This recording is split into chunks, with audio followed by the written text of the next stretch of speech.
अस्सलाम वालेकुम दोस्तों, कैसे हैं। आज हम एक बहुत ही ऐसे मौजू पर बात करेंगे जो कि नॉलेज की जड़ है। मतलब आप अगर बुक्स पढ़ते हैं तो आपको नॉलेज मिलता है, उससे आप सीखते हैं, उसी से आप बहुत सारी चीज़ें अपनी ज़िंदगी में नई नई लाने की कोशिश भी करेंगे और सक्सेस हासिल करेंगे। तो दो माखुज़ होते हैं, या तो आप पढ़ें या फिर आप किसी के तजर्बे से या एक्सपीरियंस से उससे चीज़ सही सीखें और उसको इम्प्लीमेंट करते हुए वो चीज़ अपनी ज़िंदगी में ले आएँ। तो आसान तो ये है कि किसी को फॉलो करना, लेकिन लीडर बनने के लिए आपको पढ़ना पड़ता है। और इसीलिए कहते हैं कि लीडर्स आर रीडर्स। जो लीडर होते हैं वो पढ़ते हैं। आप बिल गेट्स लें, स्टीव जॉब्स लें, जितने बड़े बड़े इनोवेटर्स हैं, ये अभी तक बहुत बुक्स पढ़ते हैं और अपने नॉलेज को बढ़ाते रहते हैं। हमारे मुल्क में थोड़ा सा इसका रुझान कम है, लेकिन अल्हम्दुलिल्लाह अब थोड़ा सा इसका रुझान बढ़ता जा रहा है, जो कि खुशाइन बात है। तो सबसे पहले तो ये है कि बुक पढ़नी कैसे चाहिए। तो इस पर जो है एक बहुत अच्छी बुक है, how to read a book, जिसका नाम ये है कि बुक कैसे पढ़नी चाहिए। देखें, अभी 1940 की किताब है ये, और उसमें जो एक बहुत ही मशहूर शख्सियत हैं, एडलर, तो उन्होंने इसको लिखा है। और 1972 में फिर इसका री एडिशन हुआ और उसमें और चीज़ें भी डाली गई। तो इसमें उन्होंने इस चीज़ का के क्वेश्चन को उठाया कि पढ़ना क्यों ज़रूरी है। और पढ़ना तो हर एक ही जानता है, तो ऐसी क्या ख़ास बात है कि पढ़ने पर हमें उसको ज़्यादा एक सिस्टमैटिक और अप्रोच लानी चाहिए, साइंटिफिक अप्रोच लानी चाहिए। तो वो एक फ़िलासफ़र थे, तो उन्होंने इस पर लिखा। अब उससे हमें सीखना है। अब उन्होंने उसको 4 हिस्सों में क्लासिफ़ाई कर दिया कि पढ़ने की 4 होती हैं, टाइप्स होती हैं। तो आप पढ़ते किस लिए हैं? या तो आप इन्फॉर्मेशन के लिए पढ़ रहे हैं, या फिर आप नॉलेज के लिए पढ़ रहे हैं ताकि उसको अडॉप्ट करें, कुछ सीखें। और एक तीसरी चीज़ है इंटरटेनमेंट के लिए पढ़ें, जैसे आप मैगज़ीन पढ़ ली, कोई फ़िक्शन पढ़ ली। तो फ़िक्शन पढ़ना है तो उसको आप स्कैन कर लें, स्किम स्कैन कर लें उसको।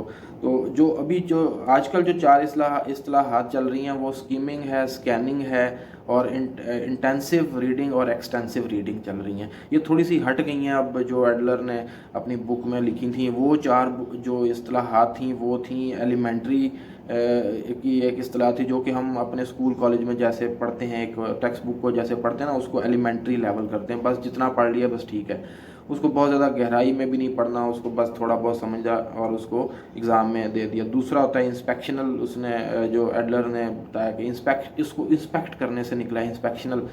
तो आपने इंस्पेक्ट कर किया, बहुत ज़्यादा गहराई नहीं, उसको स्कैन के हिसाब से देख लें।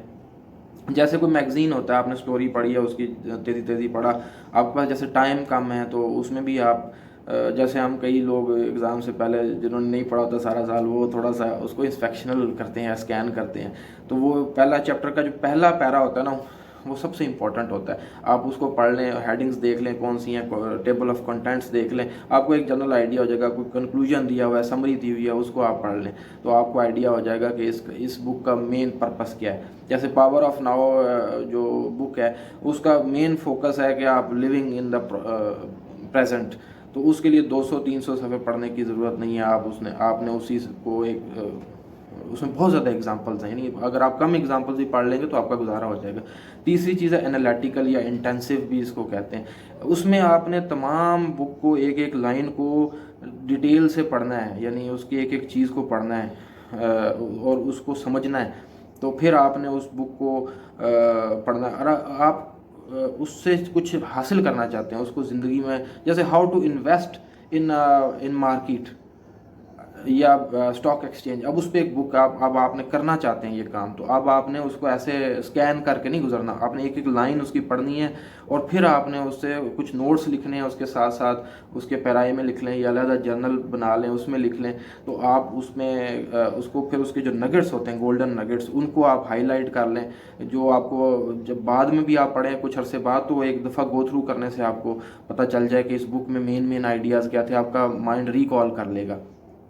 जो उसमें क्वेश्चन भी उठाएं कि मैं इसे हासिल क्या करना चाहता हूँ। इसमें आप सबसे पहले तो आप ये देखें कि आपने अचीव क्या करना चाहते हैं, उससे मुतालिक बुक्स आप उठाएं। और नेट पे थोड़ा सर्च कर लें कि उस पर बुक्स कौन कौन सी अच्छी बुक्स की हैं। गुड रीड्स पे जैसे रिव्यूज़ दिए होते हैं, तो आप 3.67 से अबव जिसकी रेटिंग है उसको उठाएं अपनी रीडिंग के लिए, तो वो ज़्यादा उसके रिव्यूज़ अच्छी हैं, डैट मीन्स। अच्छा, उसके बाद जो सिंटॉपिकल चौथी और लास्ट स्टेज जो इन्होंने एडलर ने बताई है, वो है बहुत मुश्किल। उसमें आपकी आप चाहते हैं जैसे आप इकोनॉमिक्स पर जैसे ना बैंकिंग में जो इकोनॉमिक्स यूज़ हो रही है, इकोनॉमिक्स जो यूज़ हो रही है, ई कॉमर्स यूज़ हो रही है, उस पर जैसे आपने एक्सपर्ट बनना है, तो फिर आप वो एक बुक से नहीं होगा, वो आपको फिर 8-10 बुक्स पढ़नी पड़ेंगी, उनका आपस में रिलेशन बनाना पड़ेगा, फिर आप उसके साथ सारी चीज़ें कवर करेंगे, उसको सबको एक एक करके सबको अच्छे तरीके से पढ़ेंगे, उनके नोट्स बनाएंगे, फिर 5-6 बुक्स जो अच्छी बुक्स हैं उनको आपस में उन सबको रिलेट करना पड़ेगा। उससे आपकी एक जो रूट्स है ना वो बनेंगी कि आपने उस नॉलेज में कितना अच्छा गेन करेंगे और उसमें आप एक अथॉरिटी बनते जाएंगे। तो ये सिंटॉपिकल रीडिंग या और आजकल जो एक इस तरह जो 5वीं भी चल रही है वो एक्सटेंसिव रीडिंग है। वो एक्सटेंसिव रीडिंग होती है जो वो फन होती है। आप जैसे कोई जासूसी डाइजेस्ट पढ़ते हैं, सस्पेंस पढ़ते हैं, और जो पढ़ने के लिए ना आप कंसिस्टेंट बने, रोज़ाना कुछ ना कुछ पढ़ने की आदत डालेंगे, तभी आप उसमें अबूर हासिल करते जाएंगे। अगर आप बीच में छोड़ देंगे फिर अच्छे रीडर नहीं बनेंगे। कुछ लोग जो होते हैं बहुत ज़्यादा प्रैक्टिकल होते हैं, बुक्स उनके लिए पढ़ना बड़ा मुश्किल होता है। उसके लिए आप फिर आजकल बहुत सारे टूल्स हैं, समरीज लिखी जाती हैं, उनका मेन क्रक्स लिखा होता है, रिव्यूज़ लिखे होते हैं, आप उनको पढ़ें और जो बहुत अच्छी लगे उस बुक को फिर उठा लें, और बहुत इंटरेस्ट जिससे आपको अंदर जाग जाए उसको फिर आप पढ़ के रोज़ाना थोड़ा थोड़ा पढ़ें। और एक हफ्ते में 5 किताबें या 6 किताबों का ना पढ़ें, फिर आपके जहन में इतना सारा मटेरियल जमा हो जाएगा कि आप उसको अडॉप्ट नहीं कर पाएंगे। तो अच्छी बुक तो वही है जो आप उसमें से कोई ऐसी चीज़ आपको मिले जो आप अपनी ज़िंदगी में इमीडिएटली उसको अडॉप्ट कर सकें, तभी आप वो उसका फ़ायदा उठा लेंगे। और कोई भी बुक है उसके ऑथर को भी देखें कि वो उसके बारे में थोड़ा जानने की कोशिश करें कि क्या वो बाइस्ड तो नहीं था। आजकल बड़े घोस्ट राइटर्स भी हैं, लोग पैसा दे के जो बड़े हॉट टॉपिक्स होते हैं उन पे लिखवाते हैं, लोगों को मिसगाइड करने के लिए भी लिखवाते हैं, उनको बाइस करने के लिए भी, उनका झुकाव एक तरफ करने के लिए भी प्रोपेगेंडा मुहिम के तहत बुक्स लिखवाई जाती हैं। तो थोड़ा सा आप उनको भी जानने की कोशिश करें।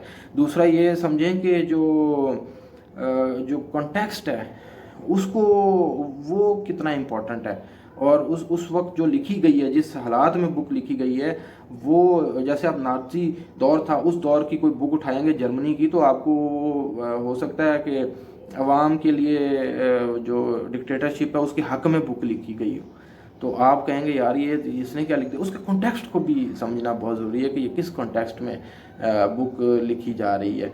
तो होपफुली आपको थोड़ा सा आइडिया होगा। ये एडलर की बुक बहुत मशहूर है, ज़माना बुक है, और इसमें एक चीज़ और भी है कि एक जब बुक उठाते हैं तो उसको विजुलाइज़ करने की भी कोशिश करें। आजकल यूट्यूब पे बहुत अच्छी अच्छी विजुलाइजेशन है, उसके हिसाब से आपका माइंड जो है ना उसको उसकी मेमोरी रिटेन रहेगी। तो ये एक अच्छी टिप है, इस पर मैं भी अमल करता हूँ। तो बहुत शुक्रिया आपका वीडियो देखने का। अपने दोस्त अब आपके साथ बुक शेयर किया करें, उनके साथ आपस में डिस्कस भी किया करें अच्छे टॉपिक। 2-3 दोस्त मिलके ग्रुप बना लें, उनसे कहें यार आज जैसे बुक है द बुक ऑफ वाई है जैसे, तो आप आपस में डिस्कस करें उनको, कहें यार ये टॉपिक मुझे बहुत अच्छा लगा तो आए आज हम डिस्कस करते हैं इस बारे में। तो वो भी उनका भी इंटरेस्ट जागेगा, आहिस्ता आहिस्ता ग्रुप बनता जाएगा। तो बहुत शुक्रिया आपका वीडियो देखने का। लाइक करें और इस चैनल को सब्सक्राइब करते रहें ताकि और हिम्मत मिले मुझे और मैं वीडियोज़ बनाता रहूँ। Thank you very much.